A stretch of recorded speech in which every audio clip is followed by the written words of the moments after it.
This is VOA News. I'm David Byrd. On the second day of their impeachment arguments, Democratic managers are focusing on what they call President Donald Trump's dangerous abuse of power. AP's Sagar Meghani has more. This conduct is not America first. It is Donald Trump first. House impeachment manager Gerald Nadler teed up the session by saying no president has ever abused power like the current one. From there, colleague Sylvia Garcia zeroed in on the president pressuring Ukraine to investigate political foe Joe Biden, saying there's zero evidence Biden or his son did anything improper. There was no basis. She says the president wanted it for a reason. For his own political benefit. Republicans largely watched impassively, some visibly bored. Trump lawyer Jay Sekulow says focusing on the Bidens was a mistake by Democrats. I was very surprised. And he'll start rebutting the case this weekend. Sagar Meghani at the White House. Meanwhile, a new opinion poll shows that not only are Americans sharply divided when it comes to whether President Trump should be removed from office, they also doubt the impeachment trial will do anything to change their thinking. AP's Mike Hempen reports. The poll, conducted by the Associated Press NORC Center for Public Affairs Research, shows 45% of Americans think Trump should be convicted and removed from office. 40% say he should remain president, while about 1 in 7 say they don't know enough to have an opinion. About 80% of Republicans say Trump should remain in office, while the same percentage of Democrats say he should be removed. And about 3/4 of those responding say the trial is unlikely to produce information that will change their minds. Mike Hempen, Washington. For more, be sure to log on to our website, voanews.com. This is VOA News. The World Health Organization says a viral illness in China that has sickened hundreds of people is not yet a global health emergency.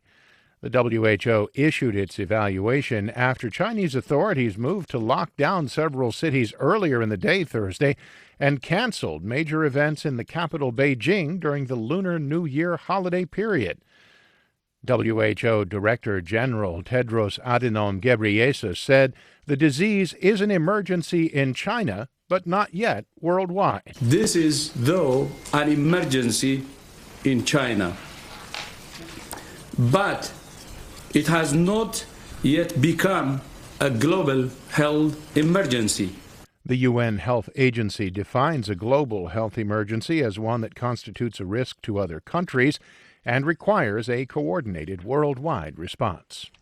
The International Court of Justice has ordered Myanmar to take urgent measures to protect its Muslim Rohingya population from persecution and atrocities and to preserve evidence of alleged crimes against them.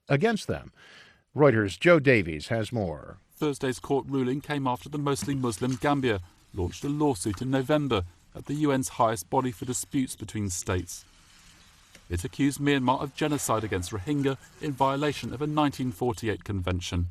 It is concluded on reasonable grounds that the Rohingya people remain at serious risk of genocide under the terms of the Genocide Convention. More than 730,000 Rohingya fled Myanmar after a military-led crackdown in 2017. Their villages up in smoke. They left in whatever way they could for neighboring Bangladesh. That's Joe Davies reporting. U.S. Vice President Mike Pence and Israeli Prime Minister Benjamin Netanyahu both accused Iran of being anti-Semitic as world leaders gathered in Jerusalem to commemorate the 75th anniversary of the liberation of Auschwitz.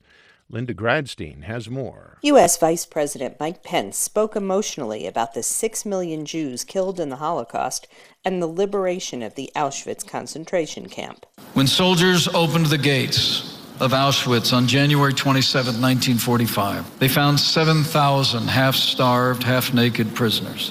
Hundreds of boxes of camp records that documented the greatest mass murder in history. Israeli Prime Minister Benjamin Netanyahu said that Auschwitz is a symbol of evil to the world. Linda Gradstein for VOA News, Jerusalem. For more, be sure to visit voanews.com. I'm David Byrd. VOA News.